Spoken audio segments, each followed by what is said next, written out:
Us right now. Congressman, thanks for coming on. We know you're on the House Foreign Affairs Committee.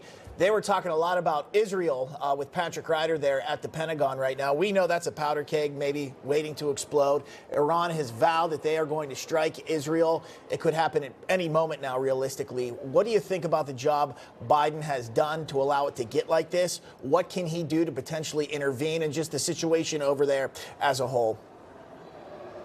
Well, of course, you remember under President Trump, we were talking about economic development over there through the Abraham Accords.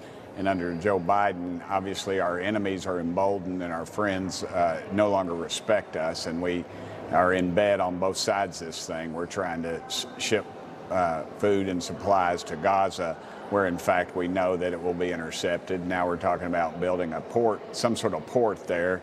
And no Americans, no boots on the ground. I'm not sure. Maybe they'll do it all by drones. I'm not really sure. But we are the laughing stock of the world, and our enemies are taking advantage of this situation. Congressman, what is your feeling about our state of national security at this point? I'm sure your constituents ask you that question all the time, and we're hearing lots of, I don't know if it's fear-mongering combined with, oh, no, it's okay at the same time. It's hard to understand what the reality is. Yes, ma'am. We have to be real careful because the Pentagon, others people, and the FBI, who we're building a headquarters that will be larger than the Pentagon for, if you can imagine that, and their abuses of FISA.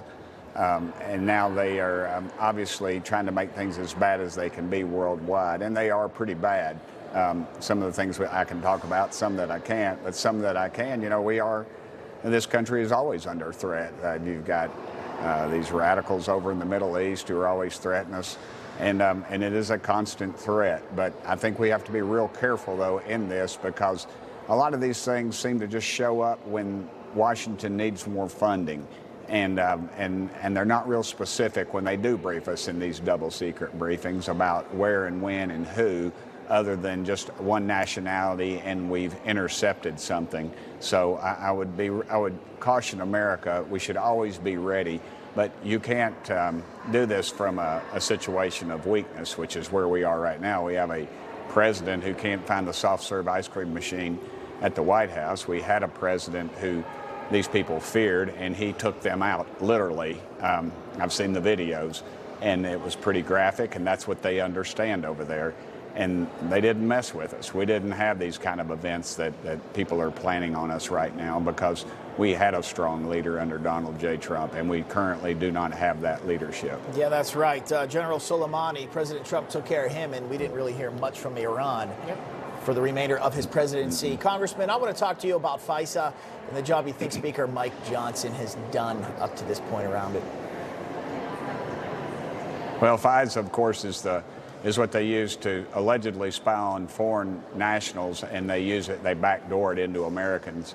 It's easily as, say, you have somebody who's working on your house, a contractor, and he brings in somebody who's foreign. You call them on your cell phone, then lo and behold, they can backdoor into your life. And that over 278,000 times in 2021. It's been rumored, I was told today, that it's well excess of 1 million in years prior to that, because we warned them about it.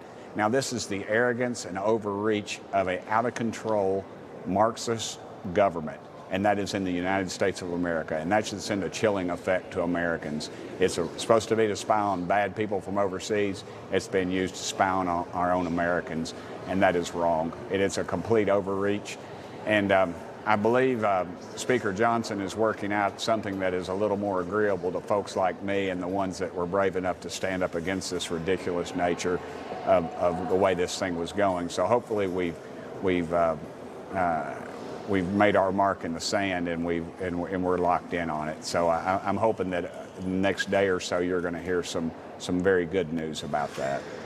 Congressman, before we let you go, we just have about 20 seconds left. Do you believe that House Speaker Mike Johnson's current job as Speaker is potentially in jeopardy? No, ma'am, I don't, and I'll tell you why. I'm very frustrated with what's going on, but I know the reality.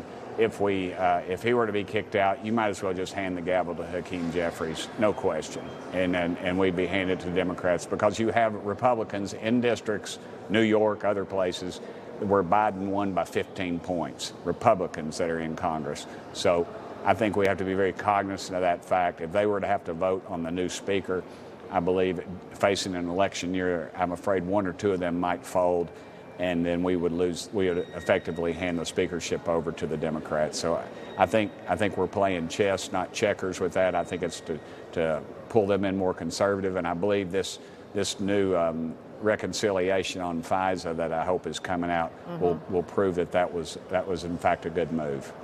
Congressman Tim Burchett, we appreciate your candor and your insight as always. Thank you. Thank you all so much.